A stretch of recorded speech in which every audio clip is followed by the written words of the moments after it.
কিরে শিয়াল, তুই নাকি জঙ্গলে পশু পাখিদের উপর হামলা করস? বস, আমাকে কেউ বাঁচানোর চেষ্টা করছে। আমি তো সবার বন্ধু মাত্র। হা হা হা, তোর কথা শুনে আমি মজা পেলাম বুঝি শিয়াল। বাঘ স্যার, আমার তো নুন আনতেই পান্তা পুরায়। আমি এ ধরনের কাজ করি না স্যার। মাত্র শিয়ালের মতো থাকবি। বস, আমি তাহলে যাই এখন, আপনি থাকেন। আচ্ছা ঠিক আছে, তুই এখন যা, আমি এখন ঘুমাবো। আচ্ছা, আমি যাই তাহলে এখন।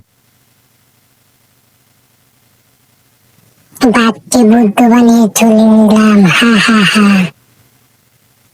আমার থেকে চালাক আর কেউ নাই। বাঘ মামা, আপনি ঘুম থেকে উঠেন বাবু। বাঘ মামা, আমাদেরকে শিয়ালে আক্রমণ করছে। কি এত বড় সাহস পাজি শিয়ালের? আমি আজকেই দেখছি এর অত বড় সাহস হলো কিভাবে। আমার বনে আমার পশু পাখির উপর কিভাবে হত্যা করছিস? না বাঘ মামা, আমি তো এসব কাজ করি না বাঘ মামা। তারা তুই তোকে মেরেই ফেলবো তারা।